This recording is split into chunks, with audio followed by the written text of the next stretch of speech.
Suppose that God is simply an old, cynical man who derives pleasure from causing human beings to experience pain and anguish. Following the world's formation, God takes a seat in his lavishly appointed office, holding a book in his hands. Spread out before him is a spacious table representing the earth, complete with trees, elephants, and prehistoric humans. With nonchalance, God places his feet on the table and peruses his book, while his subservient butler, Geoffrey, inquires about his opinion of the reading material. God responds that it is only somewhat to his liking. Despite this, God is pleased to discover that the book contains instructions for creating a black hole. As he turns the page, he notices that the inhabitants of the earth have become animated.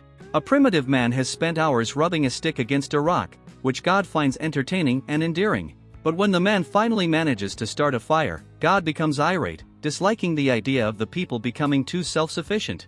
In a fit of anger, God questions what era it is on earth. The butler explains that they were supposed to be 200,000 years away from discovering fire. Furious, God commands Geoffrey to extinguish the fire immediately.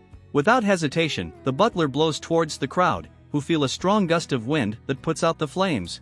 Frustrated, the people drop to their knees in despair. God eventually calms down, picks up his book, and expresses his annoyance with the people.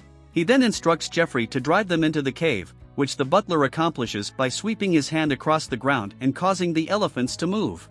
As the elephants move, they trumpet aggressively and charge towards the people, who become frightened and take refuge in a nearby cave. God takes note of this and decides that it would be a good idea to diminish their intelligence. Eventually, the people emerge from the cave and perform a ritual dance in an attempt to summon rain. God becomes frustrated and curses their behavior, unable to understand why they are still not content. Geoffrey then reminds him that they had forgotten to turn off the drought on earth. God sighs wearily and, feeling generous, allows the butler to provide the people with some water. Geoffrey is surprised by this act of kindness and smirks as he comments that God is merciful, spraying the earth with water from a mister. As the people rejoice in the rain, God watches them with childlike amusement and asks Geoffrey to spray some more water to further tease them. After laughing to his heart's content, God casually instructs the butler to release a plague, causing the smile to fall from Geoffrey's face. He sets the mister aside and obediently retrieves an antique box containing a terrifying vial. Casting a wary glance at God, Geoffrey impassively unleashes the plague on the earth, causing the people to fall to the ground, writhing in pain. God gazes blankly at the suffering for a few moments before returning to his book, and time passes. On God's table now lies a modern-day London instead of a primitive tribe on a lawn. The creator lounges beside the table in silk pajamas, staring listlessly at the scene.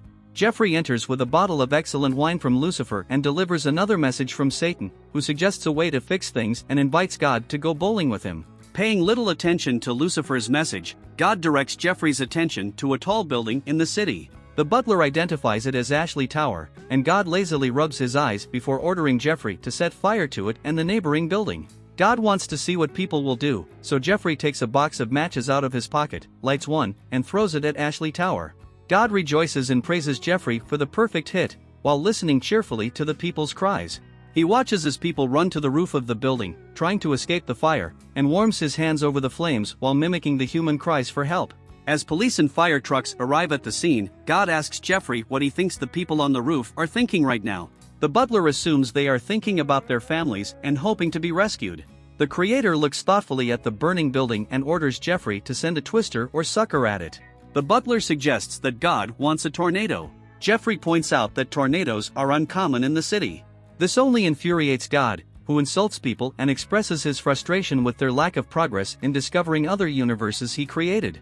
In a fit of rage, God demands that Geoffrey summons a tornado. Geoffrey reluctantly obeys and creates a tornado over the burning building. The tornado destroys the people on the roof and fills God's office with dust, causing the creator to cough and stop the tornado. When the dust clears, God requests some marmalade toast from Geoffrey. Hope you enjoyed, and don't forget to hit that like and subscribe button for more movie recaps.